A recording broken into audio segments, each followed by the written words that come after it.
मैं शपथ लेता हूँ कि विद्यार्थी मेरा धर्म है, मानवता की सेवा करना मेरा परम लक्ष्य है, राष्ट्र की उन्नति में मैं सदा तत्पर रहूँगा, अपने कर्तव्य मार्ग पर आगे बढ़ते हुए एक स्वच्छ, सुंदर तथा भ्रष्टाचार मुक्त मैं भारत का निर्माण करूँगा। जय हिंद।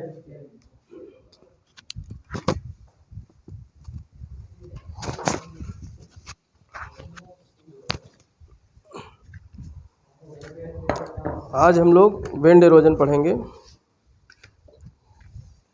विंड इरोजन किस तरीके से, विंड जो है वर्क ऑफ विंड, हवा के पवन के कार्य के बारे में। तो ये बहिर्जात बल में ये भी एक प्रमुख बल है पवन, और पवन से जो है दोनों प्रकार की स्थलाकृतियाँ बनती हैं, इरोजनल और डिपोजिशनल। इरोजनल और डिपोजिशनल दोनों प्रकार की स्थला। तो पहले ये चर्चा करें कि पवन एक्चुअली इसकी उत्पत्ति कैसे होती है, हवा की उत्पत्ति कैसे होती है। देख रहे हो आज के समय मतलब अब मौसम ऐसा आ गया कि तेज़ हवाएं चला करेंगी, तो इसके पीछे रीज़न क्या है, कारण क्या है, तेज़ हवा की उत्पत्ति कैसे होती है, हवा तेज़ क्यों चलती है और कहाँ चलती है, तो ये पहले हम लोग समझेंगे। देखो हमारी पृथ्वी पर मैंने बताया कि जो है सूर्य की किरणें सब जगह समान नहीं पहुँचती, सूर्य की किरणें सब जगह समान नहीं पहुँचती हैं, ठीक। इसीलिए हमारी पृथ्वी पर तापमान में असमानता पाई जाती है। तापमान में क्या पाई जाती है, असमानता पाई जाती है, असमानता पाई जाती है तापमान में। और जब तापमान में असमानता पाई जाएगी तो फिर यहाँ पर जो वायुदाब की पेटियाँ हैं वो भी असमान होंगी, वायुदाब की पेटियाँ हैं वो भी असमान होंगी। लेकिन हवाओं का जो ये क्षेत्रीय हवाएं चलती हैं मोस्टली, इनका क्षेत्रीय जो है विविधता की वजह से, क्षेत्रीय कारण की वजह से, तापमान की क्षेत्रीय भिन्नता के कारण हवाओं की उत्पत्ति होती है। होता यह है कि जैसे मान लेते हैं हम रेगिस्तान की बात करते हैं, बहुत तेज़ हवाएं रेगिस्तान में चलेंगी या समुद्र में चलेंगी, जहाँ पर उनको बाधा नहीं मिलेगी, जहाँ पर उनको बाधा नहीं मिलेगी वहाँ पर एक बार हवा उत्पन्न हो गई तो बहुत तेज़ स्पीड से चलती हैं, चाहे वो जो है समुद्र हो या फिर रेगिस्तान हो। क्योंकि रेगिस्तान में भी दूर दूर तक आपको ना तो कहीं मकान दिखाई देंगे, ना ही कहीं झाड़ियाँ दिखाई देंगी, ना ही पेड़ पौधे दिखाई देंगे। ऐसे समुद्र में है तो समुद्र में हवा चलती है तो वहाँ लहरें उत्पन्न हो जाती हैं, लेकिन रेगिस्तान में चलेंगी तो वहाँ पर कुछ दूसरी प्रकार की जो है चीज़ें देखने को मिलेंगी। तो अभी हवाएं वहाँ रेगिस्तान में अभी उत्पन्न कैसे होती हैं हवाएं, देखो ये जैसे ये मान लेते हैं एक रेगिस्तान की बात करते हैं। रेगिस्तान में कुछ क्षेत्र ऐसे हैं जहाँ पर झाड़ियाँ हैं, थोड़ी बहुत हरियाली है, और एक ऐसा क्षेत्र जहाँ पर क्या है, नग्न चट्टान है, जहाँ पर नग्न चट्टान है, खुली सतह है, और ये हमारे सूर्य देवता है। क्या है, हमारे सूर्य देवता है। अब सूर्य देवता अपनी किरणों को छोड़ रहे हैं, अपनी किरणों को छोड़ रहे हैं, तो कौन सा स्थान ज़्यादा गर्म होगा, जहाँ पर झाड़ियाँ हैं वो वाला या जहाँ नंगी सतह है वहाँ वाला? नंगी सतह है, जहाँ पर चट्टान खुले है वो ज़्यादा जल्द गर्म होगा इसकी अपेक्षा। तो यहाँ पर जब ज़्यादा गर्म हो जाएगा चट्टान, तो यहाँ पर क्या होगा कि यहाँ की जो हवाएं हैं गर्म होकर के ऊपर उठ जाएंगी। हवा मोस्टली क्या, हवा क्या, यहाँ की जो गैसें हैं ये क्या हो जाएंगी, ऊपर उठ जाएंगी, गर्म होकर के क्या हो जाएंगी, हल्की हो जाएंगी, गर्म होकर के ये हल्की हो जाएंगी। तो ये हल्की होकर के क्या हो जाती है, ऊपर उठ जाती हैं, और ये स्थान हो जाएगा रिक्त, ये स्थान हो जाएगा खाली। और इधर जो है अपेक्षाकृत तापमान इसकी तुलना में यहाँ पर तापमान क्या है, कम है, यहाँ पर तापमान इसकी तुलना में कम है। तो इसकी तुलना में कम है तो यहाँ की जो गैसें हैं वो इसकी तुलना में क्या होंगी, कम गर्म होंगी, इसकी तुलना में कम गर्म होंगी, तो ये नीचे बैठेंगी। कम गर्म होंगी तो भारी रहेंगी, कम गर्म होंगी तो क्या होंगी, भारी होंगी, और भारी होंगी तो नीचे बैठेंगी, भारी होंगी तो ये नीचे बैठेंगी। भारी चीज़ नीचे बैठती है, हल्की चीज़ ऊपर जाती है, ये शाश्वत नियम है। अब ये नीचे बैठेंगी, लेकिन इसको तुरंत यहाँ मौका मिल गया इस रिक्त स्थान को भरने के लिए, इस रिक्त स्थान को भरने के लिए। तो जो अपेक्षाकृत भारी पवन है, मतलब जो भारी गैस है, वो उसमें प्रवाह उत्पन्न हो जाएगा, क्योंकि ढाल मिल गया इसको। क्या मिल गया, ढाल मिल गया। मतलब यहाँ पर जो अभी दाब यहाँ पर ज़्यादा हो जाएगा तो इसको हम लिख सकते हैं HP। क्या लिख सकते हैं, HP। और यहाँ दाब कम हो गया तो इसको LP। देखो यहाँ पर हवाएं हल्की होकर ऊपर उड़ गई तो यहाँ पर दाब क्या हो जाएगा, कम हो जाएगा, तो लो प्रेशर यहाँ बन जाएगा। और यहाँ पर हवाएं हल्की होकर नीचे बैठ गई हैं तो यहाँ पर हाई प्रेशर बन जाएगा। तो अब हाई प्रेशर से लो प्रेशर की तरफ इनको क्या मिल गया, प्रवणता मिल गया। क्या मिल गया, प्रवणता, ढाल मिल गया। हवा को बहने के लिए, गैसों को बहने के लिए क्या मिल गया, ढाल मिल गया, प्रवणता मिल गया। और कोई भी चीज़ प्रवाह जो होता है ढाल के अनुरूप ही होता है, चाहे वो जल प्रवाहित हो चाहे हवा प्रवाहित हो। तो यहाँ पर इनको क्या मिल गया, ग्रेडियंट मिल गया, प्रवणता मिल गया। इसके कारण हाई प्रेशर से लो प्रेशर की तरफ गैसें बहने लगती हैं, हाई प्रेशर से लो प्रेशर की तरफ गैसें बहने लगती हैं, और इसी गैसों के मूवमेंट को क्या कहते हैं? पवन कहते हैं। क्या कहते हैं? पवन कहते हैं। तो ये पवन की उत्पत्ति इस तरीके से हो जाती है।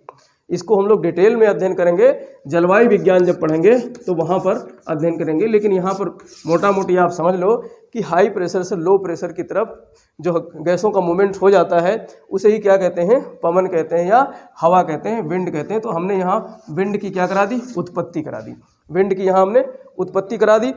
अब ये विंड जब चलेगी तो अपने साथ में जो है बहुत सारी चीज़ों मतलब स्थलाकृतियाँ बनाएंगी, दो प्रकार की, अपरदनात्मक और निक्षेपणात्मक, तमाम प्रकार की स्थलाकृतियाँ बनेंगी।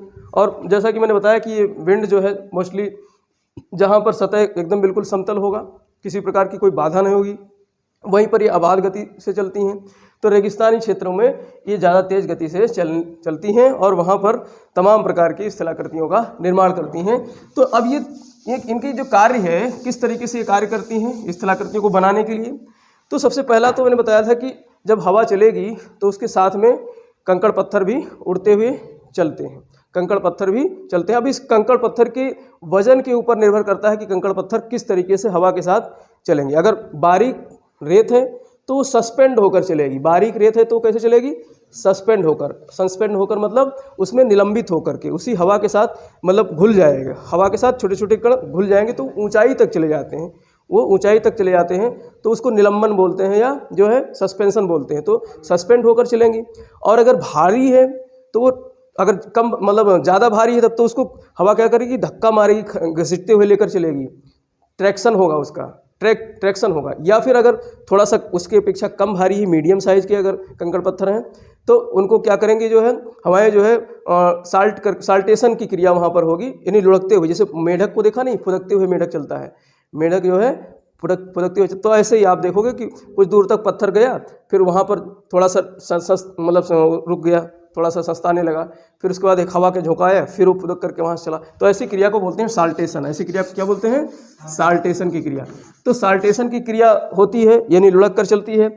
या फिर जो है भारी पत्थर है कोई तो उसको हवा क्या करती है? धक्का मार करके लेकर चलती है, पुश करके लेकर चलती है। तो इस तरीके से। या फिर सस्पेंड जो है उसमें धूल के कण है, रेत के कण है, तो वो सस्पेंड हो जाएंगे, सस्पेंशन में चलते हैं। वो कैसे?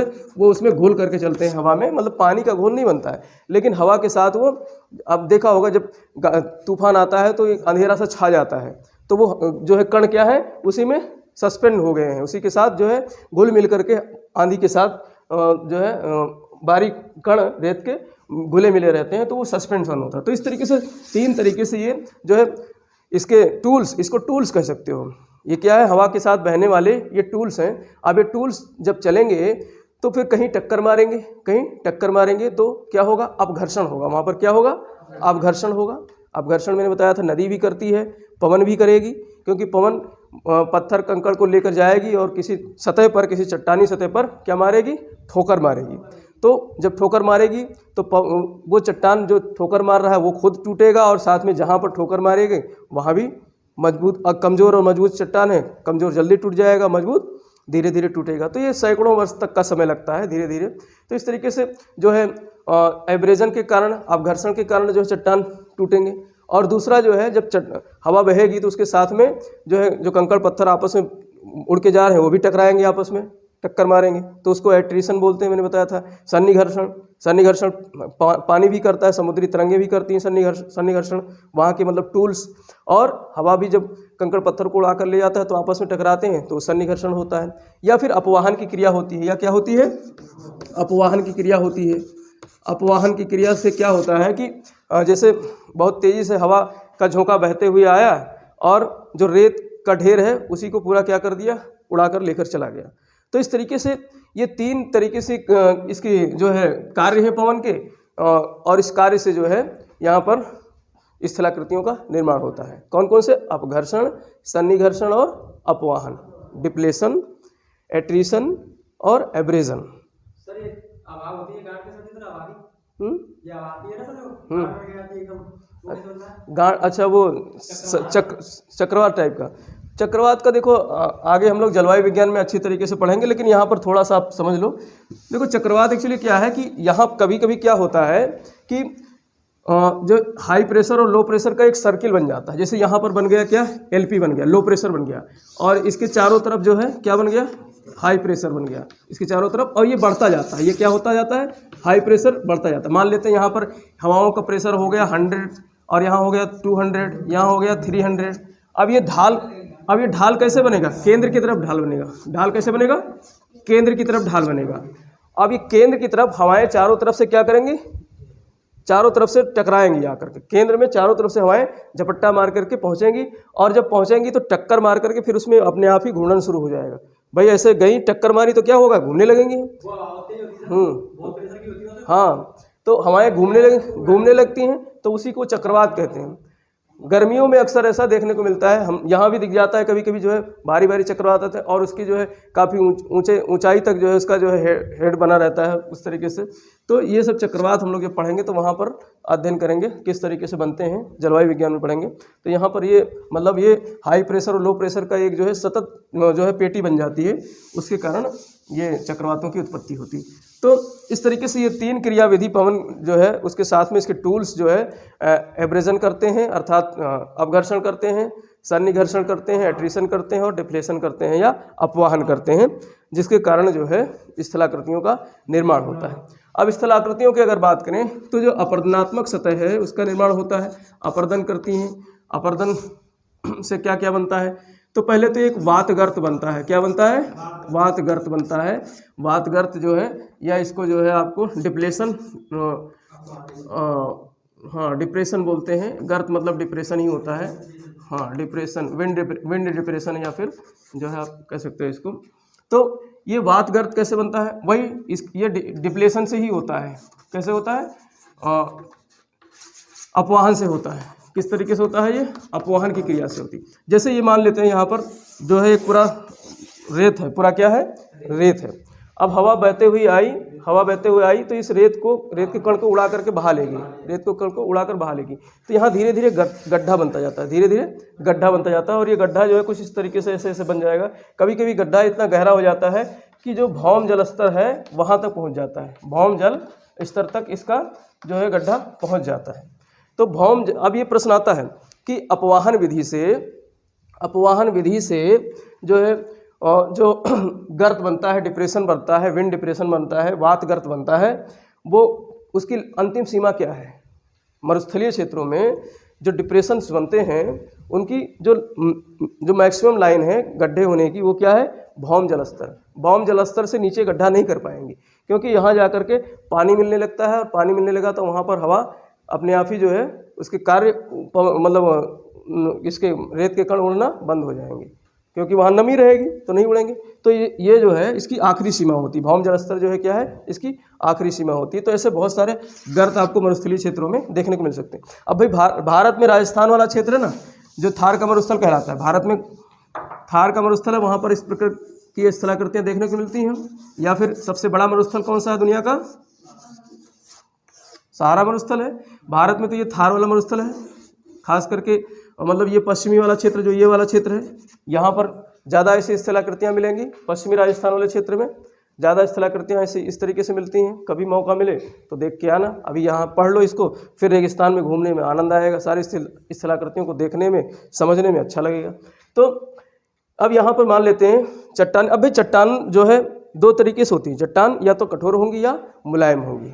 चट्टान जो है कठोर होंगी या मुलायम होंगी, और दोनों प्रकार के जो है चट्टान किसी चट्टानी संरचना में पाई जाती है। अगर चट्टान एक ही संरचना की बनी है, कठोर ही कठोर बनी है या मुलायम ही मुलायम बनी है, तो इस स्थलाकृतियों को बनने में जो है वो बन नहीं पाएंगी, दुर्लभ होगा। अगर सारी चट्टान मुलायम है तो हवा उसको क्या करेगी, काट करके उड़ा कर ले जाएगी। लेकिन अगर कठोर और मुलायम चट्टानों का जो है एक श्रृंखला मिलती है, तो उसमें कठोर चट्टान आसानी से मतलब कट जाती हैं। आसानी से मतलब वो मुलायम चट्टान, कठोर चट्टान की अपेक्षा मुलायम चट्टान आसानी से उसका कटाव हो जाता है। और ये चट्टान कैसे पाए जाएंगे, या तो फिर लंबवत स्थिति में होंगे या फिर क्षैतिज अवस्था में होंगे।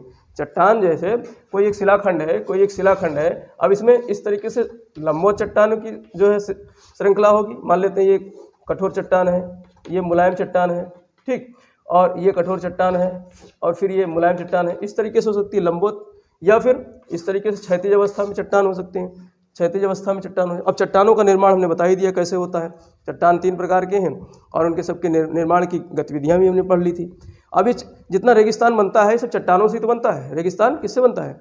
चट्टानों से ही बनता है। और बनाता कौन है? पवन बनाती है। कौन बनाती है? पवन। अब ये बनेंगी कैसे? पवन तो बनाएंगी, पवन के साथ साथ में यहाँ पर जो है सबसे महत्वपूर्ण कारक क्या है? वनस्पति विहीन होना। रेगिस्तान में वनस्पति एक जो है विशेष एक सर्किल बन जाता है, एक दुष्चक्र बन जाता है। वनस्पति नहीं है, वनस्पति नहीं और तीव्र हवा चल रही है, वनस्पति नहीं है और तीव्र हवा चल रही। अब हवा जब वनस्पति नहीं होगी तो तेज़ और हो जाएगी हवा, क्योंकि उसको अवरोध नहीं मिलेगा, और अवरोध नहीं मिलेगा तो फिर तेज़ हवा चलेगी तो वहाँ पर जो पत्थर हैं, चट्टानी सतह हैं, उनका इरोजन होगा, अपरदन होगा, तो वो रेत में बदलेंगे और वहाँ वर्षा भी नहीं हो रही। कुछ ऐसी कंडीशंस हैं जहाँ पर वर्षा होती नहीं, नमी है नहीं, तो नमी है नहीं तो यहाँ पर जो है मरुस्थलीकरण होता है। भाई आपने इतिहास पढ़ा है, यहाँ सिंधु घाटी की सभ्यता पहले पनपी थी कि नहीं पनपी थी? तब क्या ये इतना ज़्यादा मरुस्थलीकरण रहा होगा? नहीं रहा होगा। लेकिन ये धीरे धीरे कुछ ऐसे जलवायु परिवर्तन हुआ कि यहाँ वर्षा कम होने लगी, वर्षा कम हुई तो यहाँ पर मरुस्थलीकरण हुआ, वेजिटेशन अपने आप खत्म होने लगा, वर्षा कम हुई और हवाओं ने अपना जो है वो अपना वर्चस्व दिखाना शुरू कर दिया। तो फिर ये पत्थर कंकड़ धीरे धीरे कटते कटते किस में बदलने लगे? रेत में बदलने लगे। तो इस तरीके से पूरा मरुस्थलीकरण हुआ। हमने बताया मरुस्थल 2 प्रकार के होते हैं, या तो फिर जो है गर्म मरुस्थल होंगे या ठंडे मरुस्थल होंगे। ठंडे मरुस्थल जैसे हमारा लद्दाख है, क्या है? ठंडा मरुस्थल है। थार का मरुस्थल क्या है? गर्म मरुस्थल है। ठीक, तो इस तरीके से ठंडे और गर्म मरुस्थल होते हैं। तो अब इन मरुस्थलों में हम लोग चट्टानी संरचना के आधार पर इरोजनल सतह का अध्ययन करेंगे, किस तरीके से इरोजन्स होते हैं, अपरदन होते हैं और उनमें जो है निर्माण होता है। तो ये वातगर्त बन गया। इसके अलावा मान लेते हैं कोई एक शिला है, इस तरीके से ऐसे खड़ा हुआ है, इस तरीके से एक शिला क्या है? खड़ा है। ठीक, ऐसे खड़ा है शिलाखंड और इधर से हवा बह रही है, इधर से क्या है? हवा बह रही है। अब यहाँ पर मान लेते हैं यहाँ नीचे इतना जो है, ये वाला भाग जो है, ये वाला भाग और ये वाला भाग जो है, ये जो चट्टान है ये कैसा है? मुलायम है। यहाँ की चट्टान कैसी है? मुलायम है। ये वाली चट्टान मुलायम है और ये पूरा चट्टान जो है कठोर है। ये पूरा चट्टान क्या है? कठोर है। अब क्या होगा? जैसे हवा इधर से कुछ समय तक बही, हवा इधर से कुछ समय तक बही, तो अब ये क्या करेगा? धीरे धीरे करके कुछ कई 100 वर्षों तक, 100, 200 ऐसे इतने वर्षों तक धीरे धीरे मान लेते हैं इधर से हवा बहती रही तो इसको मुलायम चट्टान को काट देगी। और मान लेते हैं हवा का रूप अगले दिन इधर से हो गया, अगले दिन अगले वीक तो इधर भी तो काटेगी, तो इस तरीके से ये भी मुलायम चट्टान क्या होगा? कट जाएगा। अब हमारे पास जो आकृति बचेगी कुछ इस तरीके से ऐसे बनेगी, कुछ इस तरीके से आकृति बनेगी। आपने एक सब्जी खाई होगी कुकुरमुत्ते की, कुकुरमुत्ते की सब्जी खाई कि नहीं? अरे उसको बोलते हैं मशरूम। मशरूम खाई कि नहीं? मशरूम की सब्जी खाई है कि नहीं? अब मशरूम देखा है? नहीं देखा भी नहीं मशरूम? अरे मशरूम ऐसे तो होता है, इस तरीके से ऊपर टोपी होती है और ऐसे इस तरीके से होता है, यही से मशरूम होता है। हाँ, तो इस तरीके से अब ये देखो इसकी आकृति कैसे दिख रही? ऐसे दिख रही कि नहीं? इसकी आकृति ऐसे दिख रही। तो अब ये मशरूम की तरीके से बन गई, तो इसको चट्टानी मशरूम है। ये मशरूम कैसी है? चट्टानी मशरूम है। तो इसको मशरूम रॉक बोलते हैं। इसको क्या बोलते हैं? मशरूम रॉक, मशरूम रॉक बोलते हैं। ठीक, वो मशरूम और लगा दो, तो ये मशरूम रॉक बन गया। क्या बन गया? Mushroom rock. और छाता देखा है? छाता बरसात में, गर्मी में धूप से बचने के लिए छाता लगाते हैं, तो छाता जैसा दिख रहा है कि नहीं? इसी के नीचे जो है ऊँट बैठ करके अपना हवा खाते हैं, मतलब धूप से बचने के लिए जानवर इसी के नीचे आ जाते हैं, क्योंकि छतरी है, ये छतरी नुमा है और ऐसे बड़ी बड़ी आकृतियाँ बन जाती हैं मरुस्थलों में। तो ये छतरी नुमा है, तो इसको छतरी, अब ये चूँकि चट्टानी है तो चट्टान को शिला भी कहते हैं, चट्टान को शिला भी कहते हैं। तो छतरी ना कह कर छत्रक कह देते हैं। इसको क्या कह देते हैं? छत्रक। तो ये शिला और छत्रक दोनों मिल गया तो ये छत्रक शिला हो गया। क्या हो गया? छत्रक शिला। तो यहाँ पर क्या बन गया? छत्रक शिला बन गया, या इसको मशरूम रॉक भी बोलते हैं। इसको क्या बोलते हैं?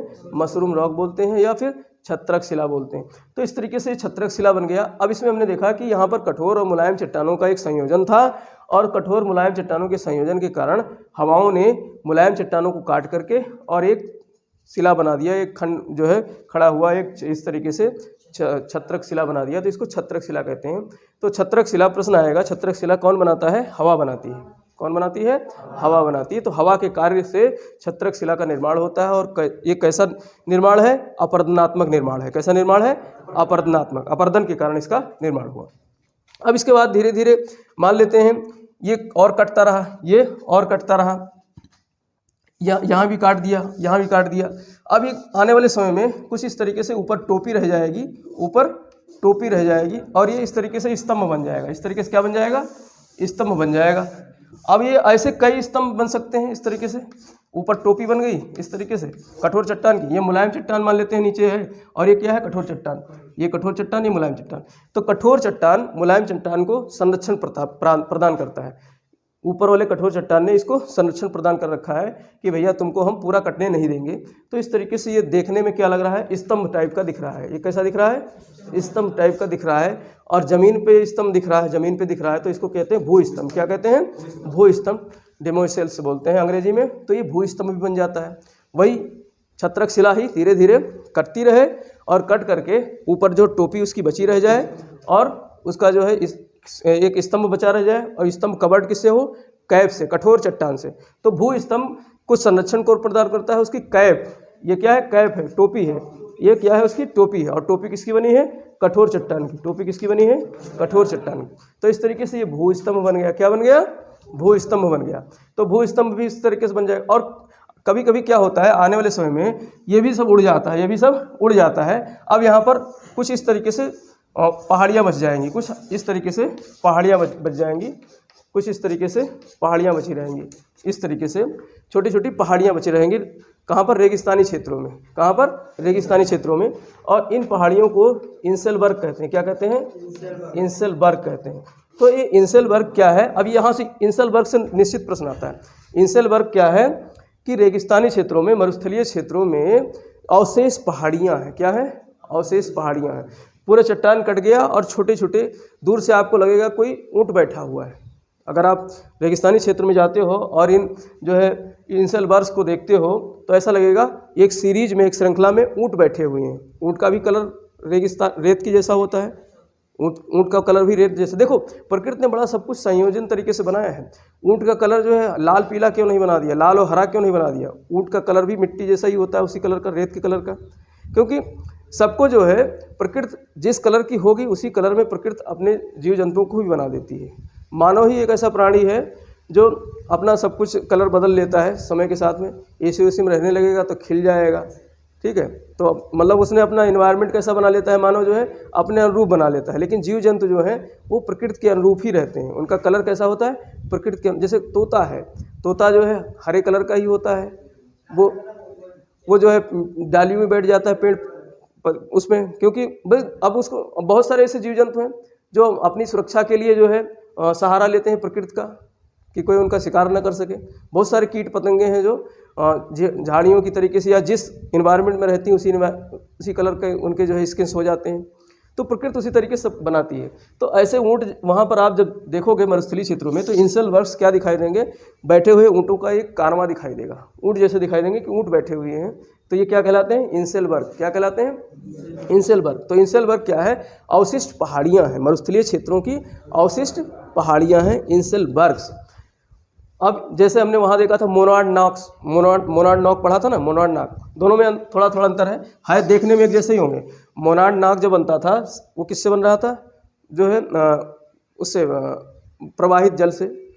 डेविस ने बताया था ना कि जो अपनी वृद्धावस्था में नदियाँ क्या करती हैं, वहाँ पर जा करके कुछ छोटी छोटी पहाड़ियों को, अवशिष्ट पहाड़ियाँ छूटी रह जाती हैं जो कि पेनी प्लेन में दिखाई देती हैं और उनको मोनाड नॉक कहते हैं। लेकिन यहाँ पर रेगिस्तानी क्षेत्रों में जो पूरा मैदानी क्षेत्र बनता है रेत का, उसमें छोटी छोटी अवशिष्ट पहाड़ियाँ दिखाई देती हैं जिसको क्या कहते हैं? इंसेलबर्ग्स। क्या कहते हैं? इंसेलबर्ग। अब तो ये इस तरीके से ये बन गया। 3 स्थलाकृतियाँ हमने देखी। इसके अलावा कभी कभी क्या होता है कि जो है इस तरीके से मान लेते हैं एक चट्टानी संरचना है। ये क्या है? चट्टानी संरचना है। और इसमें ये कठोर चट्टान है। ये क्या है? कठोर चट्टान। और इसी के बीच में जो है यहाँ पर मुलायम चट्टान की श्रृंखला है। यहाँ पर क्या है? मुलायम चट्टान है। ये मुलायम मान लेते हैं। फिर एक यहाँ पर क्या है? कठोर चट्टान है। फिर यहाँ पर क्या है? ये कठोर चट्टान है। और फिर यहाँ पर एक क्या है? मुलायम चट्टान है। और फिर ये क्या है? कठोर चट्टान है। तो इस तरीके से ये लंबवत या क्षैतिज है, चट्टानों की संरचना कैसी है, लंबवत।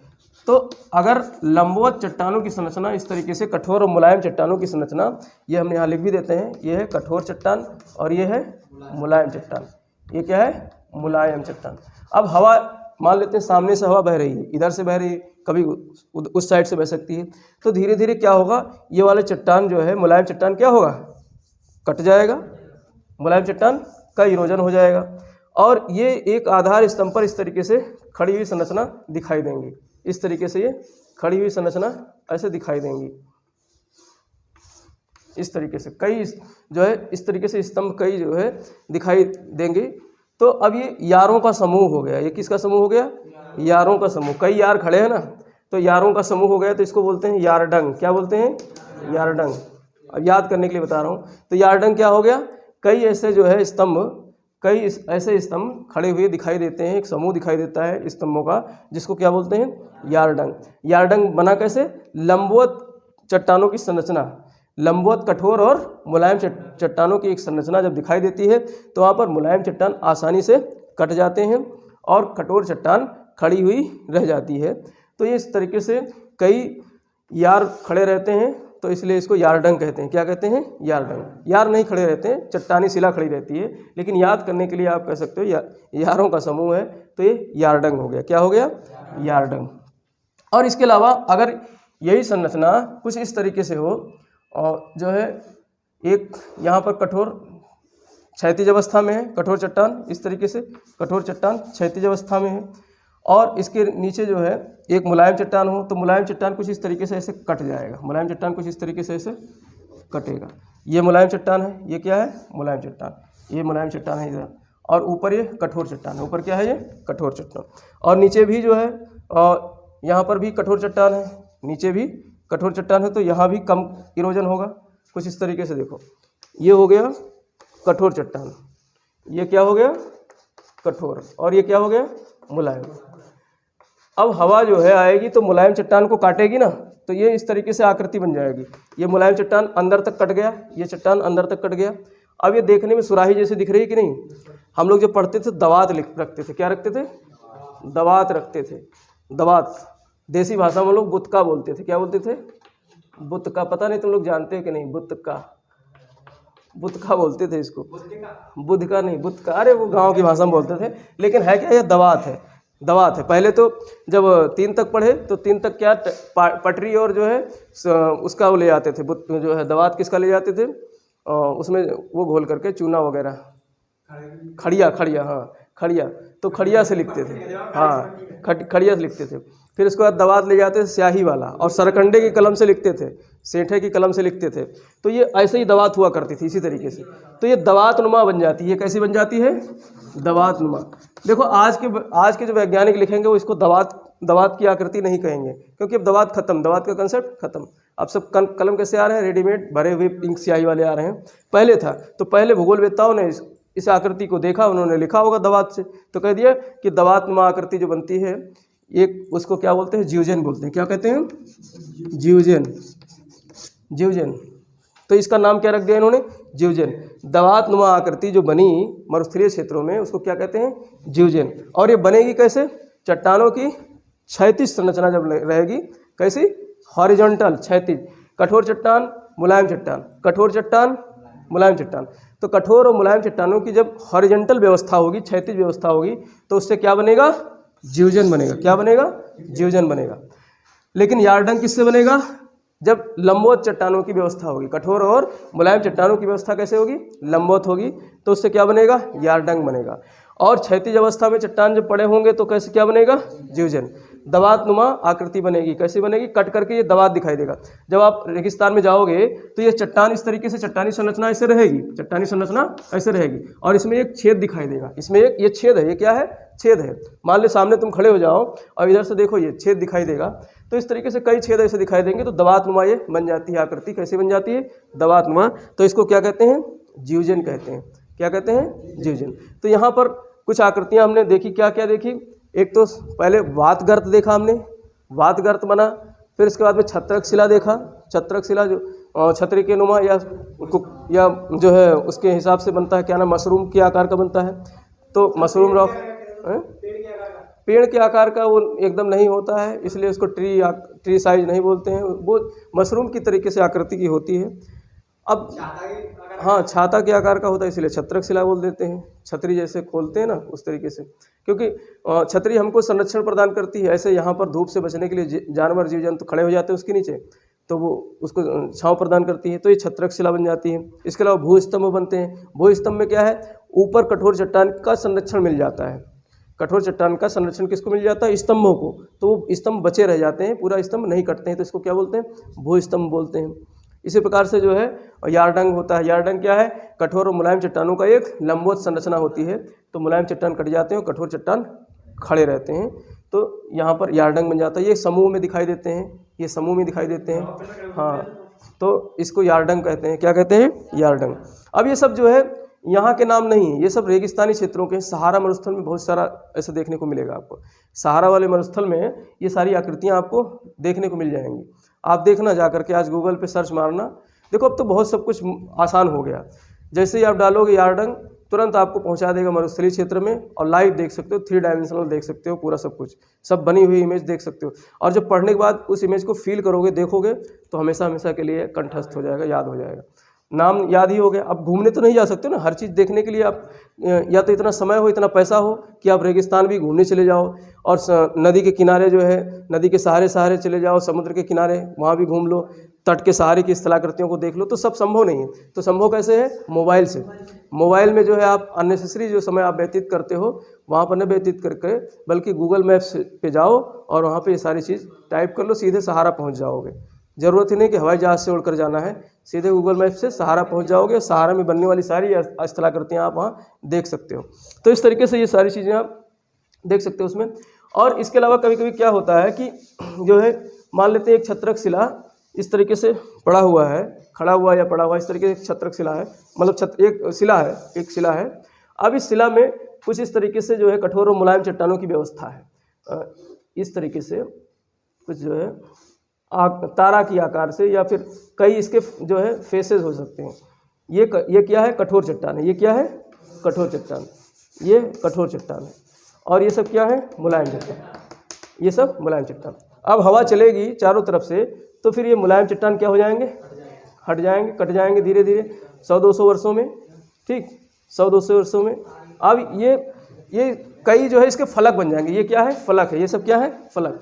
तो 3, 4, 5, 6 कई फलक बन जाएंगे, स्टार नुमा या बेढंगे नुमा, कई किसी भी तरीके से हो सकता है। तो इसको बोलते हैं ड्राई कैंटर। क्या बोलते हैं, ड्राई कैंटर। तो ये ड्राई कैंटर बन जाता है। ये इस प्रकार की आकृति क्या कहलाती है, ड्राई कैंटर। तो जिसमें फलक होते हैं, कई फलक होते हैं, तो हाँ, तो उस प्रकार वो ऐसी आकृति ड्राई कैंटर कहलाती है। क्या कहलाती है, ड्राई कैंटर। तो इस तरीके से ये भी आकृति बन सकती है। इसके अलावा कभी कभी क्या होता है कि यहाँ पर ये शिला है और इसमें बीच में मुलायम चट्टानों का एक श्रृंखला है। मुलायम चट्टान धीरे ऐसे जगह जगह पे हैं। तो इनमें क्या होगा कि हवा आएगी तो मुलायम चट्टान में मतलब क्या होगा, यहाँ छिद्र बन जाएगा। मुलायम चट्टान हट जाएगा तो एक छिद्रनुमा आकृति बन जाएगी, छिद्रनुमा आकृति बन जाएगी। जैसे आपने झरना देखा है ना, चलनी देखा है ना, चलनी में छिद्र होते हैं, तो उसमें आर पार छिद्र हैं। यहाँ पर छिद्र क्या होंगे, ये झावा देखा, झावा जानते ही नहीं हो, जानते हैं झावा, जैसे मैल वैल छुड़ाते हैं। हम लोग नहाते थे पहले तो झावा से रगड़ करके धुलते थे, क्या कहते हैं, हाँ, जूना तो खैर अब वैसा आ गया। पहले मिट्टी का झावा आता था, मिट्टी का झावा आता था, हाँ, उसको पकाते थे। हम लोग बनाए हैं भैया, हम तो प्रजापति हैं, कुम्हार हैं, तो हम लोग को बनाकर बेचे हैं झावा। तो उसमें मिट्टी का ऐसे बनाते थे इस तरीके से जो है।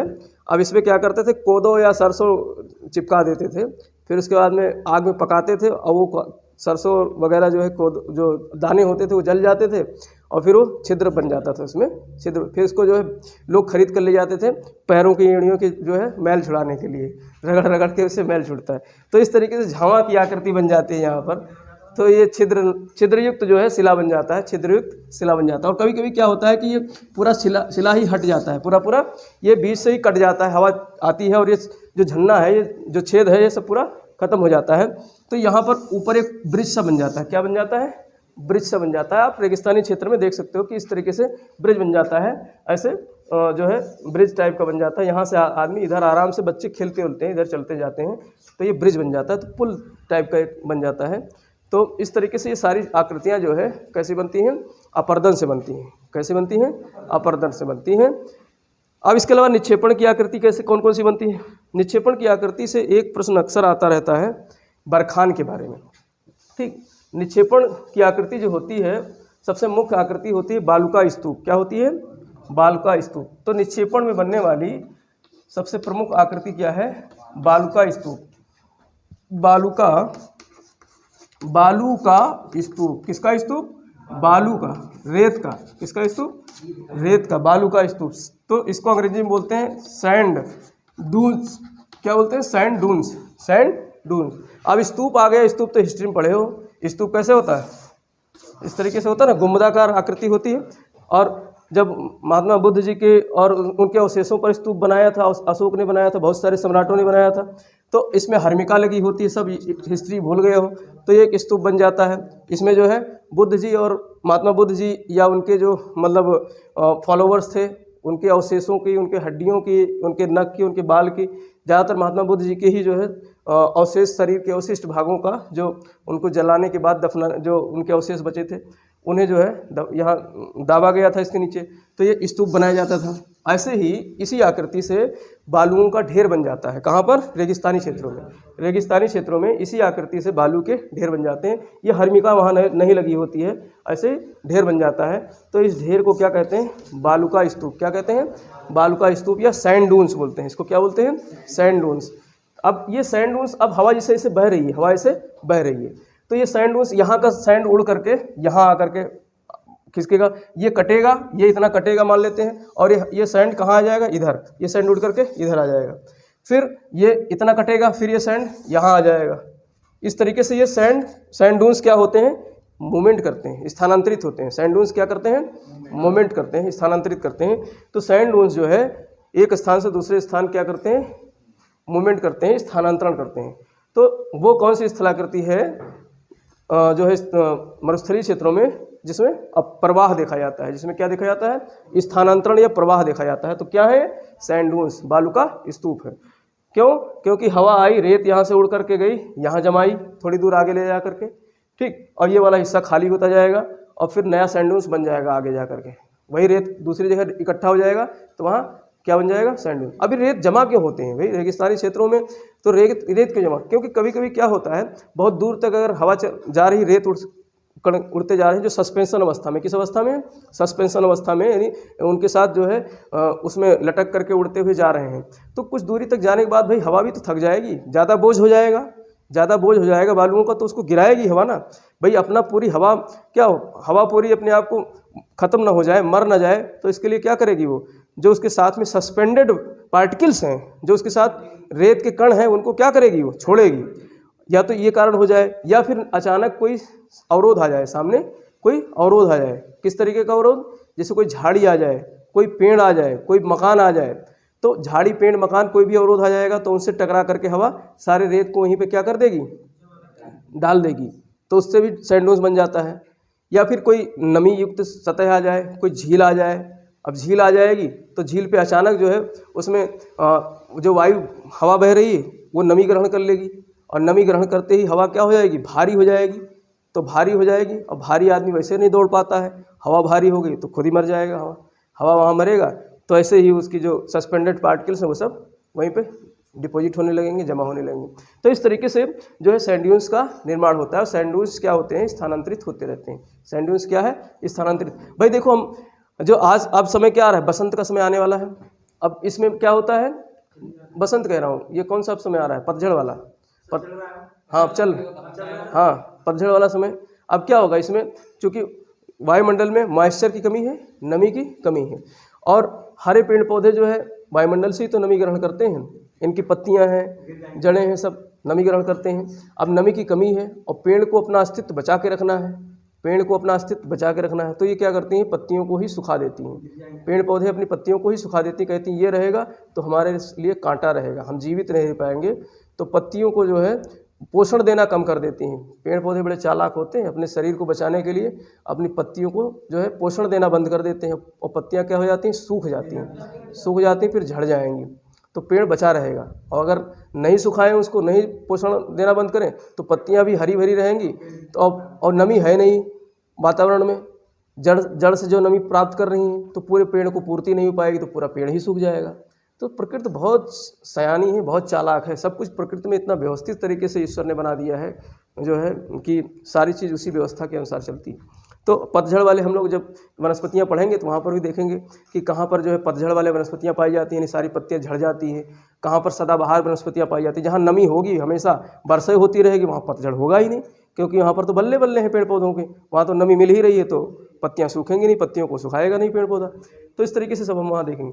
तो यहाँ पर जो है इसका स्थानांतरण होता है, माइग्रेशन होता है। तो माइग्रेशन ऑफ सैंड ड्यून्स कहाँ होता है, मरुस्थलीय क्षेत्रों में सैंड ड्यून्स का क्या होता है, माइग्रेशन होता है, क्योंकि हवाओं के प्रवाह से सैंड ड्यून्स स्थानांतरित होते हैं। अब सैंड ड्यून्स कई प्रकार के होते हैं, सैंड ड्यून्स कई प्रकार के होते हैं। अब जैसे कोई सैंड ड्यून्स इस तरीके से बन गया, कोई सैंड ड्यून्स जो है, अब इसको आप ऊपर से देखो, ये एक सैंड ड्यून्स इस तरीके से बन गया, ठीक। अब हवा ऐसे आ रही है, हवा कैसे आ रही है, इस तरीके से बहते हुए आ रही है। अब ये सैंड ड्यून्स एक ढेर बना है, मैंने बना तो दिया ऐसे, लेकिन 3 डायमेंशनल आप देखोगे तो कुछ इसी तरीके से होगा, ये इसी तरीके से होगा और सामने से हवा जा रही है, सामने से हवा जा रही है। तो इसको बोलते हैं अनुप्रस्थ, क्या बोलते हैं, अनुप्रस्थ sand dunes, transverse sand dunes, क्या बोलते हैं, अनुप्रस्थ बालू का स्तूप। कैसा बालू का स्तूप बन गया, अनुप्रस्थ, यानी यहाँ पर हवा जो है उसके जो है अनुप्रस्थ आ रही है, हवा जो सैंड ड्यून्स है उसके लंबवत ना आकर के कैसे आ रही है, ट्रांसफर जा रही है, यानी 90 डिग्री का कोण बना रही है। ये अगर कोण बनाओगे आधार से इस तरीके से तो 90 डिग्री का कोण बना करके हवा आ रही है, तो इसको क्या बोलते हैं, अनुप्रस्थ बालू का स्तूप। कौन सा बालू का स्तूप, अनुप्रस्थ। और मान लेते हैं बालू का स्तूप इस तरीके से लंबा लंबा खड़ा है और हवा भी ऐसे ही लंबा लंबा इसी सहारे जा रही है, तो एक बालू का स्तूप इधर हो गया, एक ऐसे हो गया, तो हवा बीच से निकल जाएगी, हवा क्या होगी, बीच से निकल जाएगी। तो बालू का इस प्रकार के जो बालू का स्तूप बनते हैं उसको बोलते हैं अनुदैर्ध्य, लॉन्गिट्यूडनल, क्या बोलते हैं, अनुदैर्ध्य, इसको बोलते हैं अनुदैर्ध्य या फिर लॉन्गिट्यूडनल। कैसी, लॉन्गिट्यूडनल। तो ये लॉन्गिट्यूडनल है, कौन सा, जब हवा उसी दिशा में बहे जिस दिशा में लंबे लंबे क्या हैं, बालू का स्तूप खड़े हैं, जिस दिशा में लंबे लंबे बालू का स्तूप खड़े हैं उसी दिशा में हवा बहे तो उसको क्या बोलते हैं, अनुदैर्ध्य, अनुदैर्ध्य बालू का स्तूप या लॉन्गिट्यूडनल। क्योंकि यहाँ पर ऐसे हवा बहते हुए आराम से पास कर जाएगी, हवा आराम से, तो यहाँ पर एक रास्ता सा बन जाता है, यहाँ पर एक रास्ता बन जाता है। दोनों तरफ मान लेते सैंड ड्यून्स के पहाड़ हैं, ये बड़े ऊंचे ऊंचे पहाड़ होते हैं सैंड ड्यून्स के, और यहाँ एक रास्ता बन जाता है, कारवां बोलते हैं इसको, क्या बोलते हैं, कारवां। यहाँ से लोग कारवां गुजरते हैं, काफिला गुजरता है, यात्रियों का काफिला गुजरता है और ऊँट के सहारे जाते हैं सब यात्रा का काफिला, तो इसको कारवां बोलते हैं, इसको क्या बोलते हैं, कारवां। तो ये कारवां बन जाता है, इस तरीके से एक रास्ता बन जाता है कारवां जाने का। तो ये ज़्यादातर जो है सहारा मरुस्थल में देखने को मिलते हैं, डेजर्ट, सहारा डेजर्ट्स में। तो ये जो है अनुदैर्ध्य और अनुप्रस्थ बन जाता है। और कभी कभी क्या होता है कि तारे जो है एक जो अर्धचंद्राकार आकृति बन जाती है। भाई ये तो हो गया हमारा सीधे सीधे जो है स्तूप के आकार का, तो बालू का स्तूप हो गया। और कभी कभी क्या होता है कि बालू का स्तूप अर्धचंद्र के आकार का बन जाता है। कैसे बन जाता है, अर्धचंद्र। ये चांद है ना, आधा चांद, ये आधा चांद हो गया। यहाँ पे कोई अवरोध आ गया, यहाँ पर क्या आ गया, कोई अवरोध इस तरीके से लंबवत आ गया और इधर से हवा उड़ते हुए आ रही है और रेत को क्या कर दिया, यहाँ पर डिपॉजिट कर दिया। तो इधर से ये इतना बनेगा कि जो है आधा चंद्र के आकार का बनेगा, तो इसको अर्धचंद्राकार होता है। तो इसको बोलते हैं बरखान। क्या बोलते हैं, बरखान। ये भी क्या है, बालू का स्तूप ही है, ये भी क्या है, बालू का स्तूप ही है, लेकिन इसकी आकृति के नाम आधार पर क्या कहा जाता है, बरखान। तो इसकी आकृति कैसे होती है, अर्धचंद्राकार। इसकी आकृति कैसे होती है, अर्धचंद्राकार। तो इसे क्या कहते हैं, बरखान। और कभी कभी इसमें बरखान में देखें 2 सींग हैं, इधर क्या है, इसके 2 सींग दिखाई दे रहे हैं ना, 2 सींग दिखाई दे रहे हैं। और कभी कभी एक ही सींग हो बरखान में, इस तरीके से। कभी कभी बरखान ऐसे बन जाए, बरखान ऐसे बन जाए, इसकी एक ही भुजा जो है लंबी हो जाए, दूसरी भुजा नहीं बढ़े, एक ही भुजा बढ़ जाए। भाई हवा बह रही, हवा के ऊपर है, हवा ने एक ही तरफ से एक जो है जमाव कर दिया और इस तरीके से जो है बन जाए एक सींग की आकृति। तो इसको सीप बोलते हैं। क्या बोलते हैं, सीप। क्या बोलते हैं, सीप, सीप। तो सीप क्या हो गया, एक ही भुजा, एक ही लंबी भुजा बढ़ गई, एक ही भुजा बढ़ गई किसकी, बरखान की। बरखान तो हो गए, लेकिन ये सैंड ड्यून्स की एक ही भुजा लंबी हो गई, सैंड ड्यून्स की जब एक ही भुजा लंबी हो जाती है, लंबी ऊंची हो गई, तो उसको क्या कहते हैं? सीफ कहते हैं। और जब दोनों भुजा बढ़ जाएं, बराबर हो जाएं, तो उसको क्या बोलते हैं? बरखान। या वो अर्धचंद्राकार है, किस आकृति की है? अर्धचंद्राकार। तो परीक्षाओं में प्रश्न पूछ लेता है बरखान कहाँ बनते हैं, कौन बनाती है? तो बरखान को हवा बनाती है, मरुस्थलीय क्षेत्रों में बनते हैं। और कैसे लैंडफॉर्म्स हैं? डिपोजिशनल। कैसे हैं? डिपोजिशनल, जमाव से बनते हैं।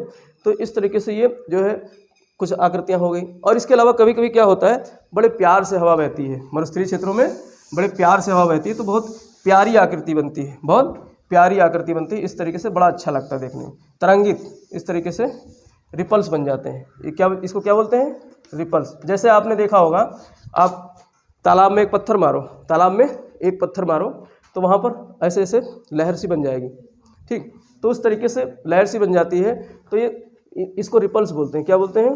तरंगिका बोलते हैं, रिपल्स बोलते हैं। तो ये तरंगिका बन जाती है, बहुत अच्छा लगता है देखने में। ये तो अक्सर मतलब कभी कभी यहाँ भी बन जाती है, तालाब वालाब के आसपास जो रेत होते हैं, यहाँ भी जो है पानी बह रहा है, पानी बहने के बाद में जो है रिपल्स बन जाते हैं। लेकिन रेगिस्तानी क्षेत्रों में रिपल्स कौन बनाता है? हवा बनाती है। समुद्र के तट के सहारे भी रेत जो इकट्ठा होते हैं, वहाँ भी रिपल्स बन जाते हैं। तुम देख के आए होगे, कुछ इस तरीके से तरंगित आकृति कुछ इस तरीके से बन जाती है, ठीक। तो ये तरंगिका कहलाती है, रिपल्स कहलाती है। तो ये बहुत अच्छी लगती है देखने में, एकदम बिल्कुल। इसमें जब नंगे पैर चलो तो ये मतलब छाप बन जाता है, पैर का छाप बन जाता है, तो आकृति बिगड़ जाती है। लेकिन ये आकृति जो है तरंगित बन जाती है। और कभी कभी क्या होता है कि हवा बहुत दूर तक बहकर जाती है, रेगिस्तानी क्षेत्रों की हवा बहुत दूर तक जाती है, और रेत को यहाँ से उड़ा करके कहीं दूसरी जगह ले जा करके जमा कर देती है, और पूरा पूरा मैदान बना देती है। क्या बना देती है? मैदान। रेत से जमा हुआ पूरा मैदान बन जाता है, तो उसको बोलते हैं लोएस। क्या बोलते हैं? लोएस। तो लोएस भी प्रश्न आता है, लोएस से भी प्रश्न आता है।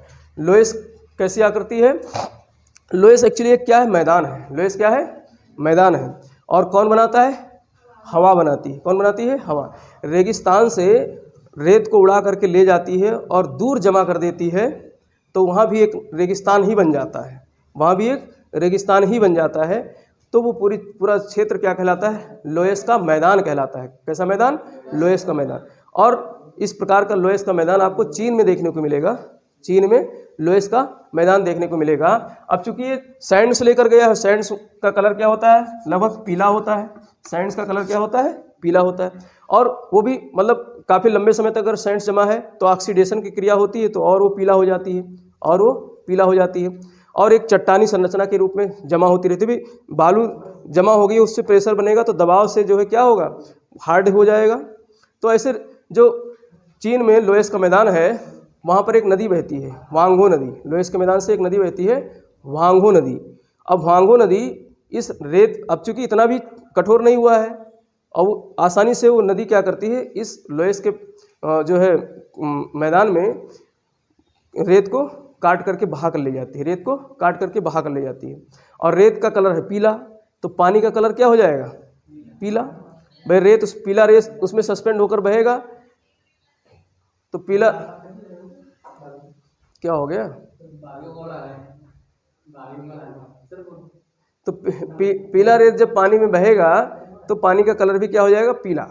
तो वांगहो नदी को चीन में येलो रिवर भी कहते हैं। क्या कहते हैं?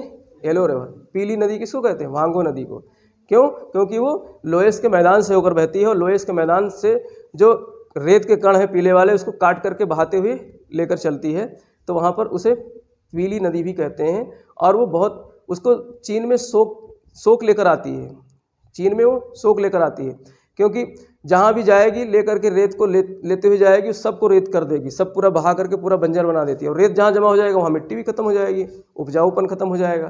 तो इस तरीके से जो है पूरा चीन की सोक भी कहलाती है वो। चीन की सोक, जैसे बिहार की सोक किसको कहते हैं? कोसी नदी को। ऐसे ही चीन की सोक किसको कहते हैं? वांगहो नदी को, या येलो रिवर को, पीली नदी को। अब क्यों? क्योंकि वो रास्ता बदलती रहती है हमेशा। अब वो बह किस पे रही है? रेतीली संरचना पे बह रही है, लोएस के मैदानी क्षेत्र में बह रही है, तो हम कभी रास्ता इधर से ले जाती, कभी इस गांव को धोखा देती। अब इधर वाले गांव को लगा कि अब तो नदी उधर चलेगी, अगले साल पानी ज़्यादा आया, नदी ने अपना रास्ता बदल दिया, इस गांव को ले लिया, तो गांव वाले धोखे में आ जाते हैं, पूरे गांव ही डूब जाते हैं उसमें, बाढ़ में। तो इस तरीके से धोखा देती है नदी, तो जो है उसे इसीलिए चीन का शोक कहते हैं उसको। चीनी लोग उसका शोक मनाते हैं कि यह जो है बड़ी शोकीली नदी है। तो उसके भी पीछे क्या वैज्ञानिक कारण है। तो सारे नाम और सारे जो इसकी जो संरचना है वो सब जो है वैज्ञानिक तरीके से ही रखा जाता है, ऐसा नहीं कि कुछ वैसे ही रख दिया जाए। तो इस तरीके से ये सब क्या बन गया जो है डिपोजिशनल लैंडफॉर्म। कैसे लैंडफॉर्म्स? डिपोजिशनल। अब डिपोजिशनल में क्या क्या हमने देखा? मुख्य तो क्या है? बालू का स्तूप। सब कुछ क्या है? बालू का स्तूप ही। बालू का स्तूप क्या है? स्तूप की आकृति का जो है बना हुआ बालू का ढेर क्या कहलाता है? बालू का स्तूप। कोई अवरोध आ जाएगा रास्ते में तो फिर सैंड्स क्या होंगे? डिपोजिट होने लगते हैं। सैंड्स डिपोजिट होने लगते हैं जिससे बालू का स्तूप बनते हैं। और चूँकि हवा लगातार बहती रहती है मरुस्थलीय क्षेत्रों में तो सैंड ड्यून्स का क्या होता है? स्थानांतरण होता है। बालू का स्तूप का क्या होता है? स्थानांतरण होता है। और बालू का स्तूप कई प्रकार के होते हैं जिसमें मुख्य रूप से जो है ये 3-4 प्रकार हैं। जैसे एक अनुप्रस्थ हो गया, यानी हवा समकोण में बहती हो, और जो है बालू सैंड ड्यून्स जो है को जो है समकोण में काटती हवा बहती हो तो उसको क्या बोलते हैं? अनुप्रस्थ। क्या बोलते हैं? अनुप्रस्थ। ये सैंड ड्यून्स है, ये वाला हाथ हमारा, ये हवा जा रही है तो फिर क्या है? अनुप्रस्थ। और ये जो है दोनों तरफ जो है क्या है? बालू का स्तूप बने हैं और बीच में से हवा बह रही है तो ये क्या है? अनुदैर्ध्य। ये क्या है? अनुदैर्ध्य। और बीच में रास्ता बन जाता है, बीच में रास्ता बन जाता है। तो इस तरीके से ये जो है दो मुख्य सैंड ड्यून्स के प्रकार हो गए। और या तो फिर अगर हवा बहते हुए जा रही है और सैंड ड्यून्स आगे जा करके कोई निक्षेप वो अवरोध आ गया तो बालू कण जो है वहाँ गिर जाते हैं और हवा इस तरीके से उनको दोनों तरफ उसकी भुजाएं निकालती चलती हैं। किसके? सैंड ड्यून्स के दोनों तरफ भुजाएं निकल आती हैं तो अर्धचंद्राकार बन जाती हैं। कैसे बन जाती हैं? अर्धचंद्राकार बन जाती है। तो उसको क्या कहते हैं? बरखान कहते हैं। क्या कहते हैं? बरखान। और कभी कभी क्या होती है कि हवा एक ही भुजा बनाती है, सैंड ड्यून्स का एक ही भुजा बन जाती है, एक भुजा गायब हो जाती है तो उसको क्या बोलते हैं? सीप कहते हैं। तो इस तरीके से ये सारी चीज़ें लैंडफॉर्म्स बनती हैं। इसके अलावा क्या बनता है? रिपल्स बनती हैं, तरंगिका बनती है, जिसमें क्या होता है कि जो है बड़े प्यार से धीरे धीरे हवा बहेगी और जो है तरंगित भूमि का निर्माण हो जाएगा। या फिर लोएस का मैदान भी इसी से बन जाता है। दूर ले जा करके निक्षेप को जमा करती हैं तो उससे क्या होता है? लोएस का मैदान बन जाता है। भारत में लोएस का मैदान नहीं बनता है, चीन में देखने को मिलता है, यूरोप में कुछ जगह लोएस के मैदान पाए जाते हैं, लेकिन चीन का लोएस का मैदान दुनिया का सबसे बड़ा लोएस का मैदान है। तो कभी कभी प्रश्न आ जाता है तो लोएस का मैदान कहाँ पाया जाता है? चीन में पाया जाता है सबसे बड़ा।